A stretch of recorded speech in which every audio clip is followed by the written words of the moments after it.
I was giving you the Yang Claw.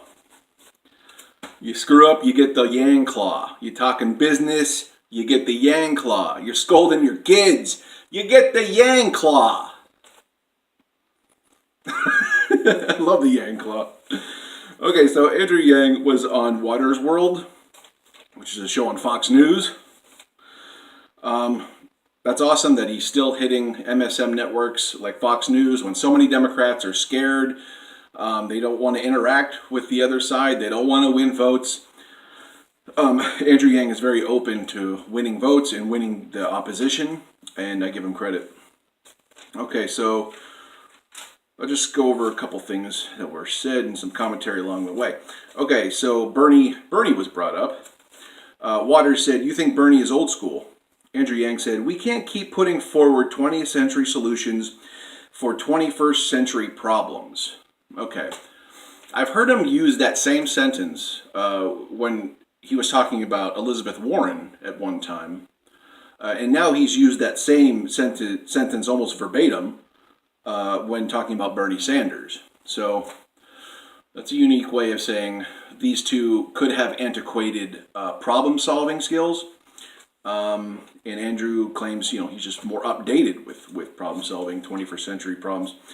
Okay, so Jesse Watters continued, "What would be some of Bernie's policies that would be considered outdated?"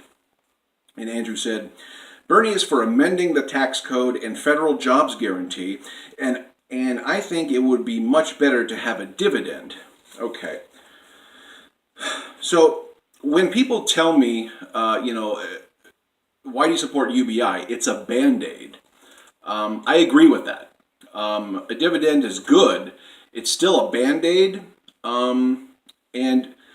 These are two differences between Bernie and Andrew Yang, where Bernie wants reform that's more systemic, like you said, changing the tax code, federal jobs program. These are more systemic changes than, say, a dividend.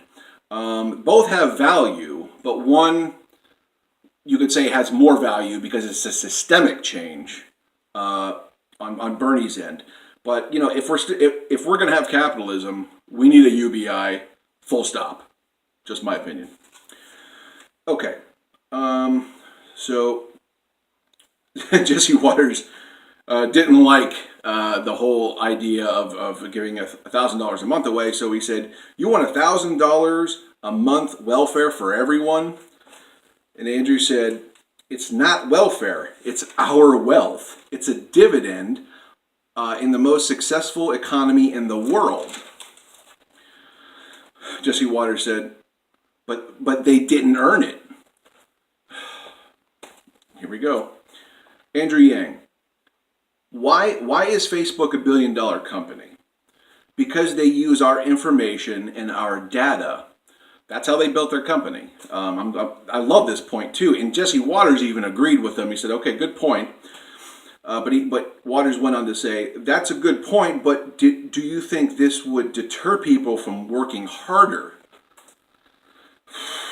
And even if people did give up and just say, "Okay, I'll take $12,000 a year and just be cool with it," who cares? Okay, it's not going to be as many people as you think. They just think it's going to happen wide scale. Like people are just going to stop in their tracks and stop working. This is a very popular right-wing outlook. And of course, he had to bring it up. And Andrew said, "Nobody is going to quit their job on $12,000 a year. That would be nuts." And it would be nuts because $12,000 a year, you're still technically below the federal poverty guidelines. It's like not that many people are. There's going to be a group of people who will take it and may not work. That's fine. That's their prerogative. That's their dividend. You have no say over it. You see how Republicans just love control. They need control. No, I gotta control you. No, it's just pathetic. And I've heard this stuff my whole life. But yeah, I don't know. I'll leave it down in the comments so you guys can watch it. We can talk about it. Leave a comment, like, share, and subscribe. Click the bell.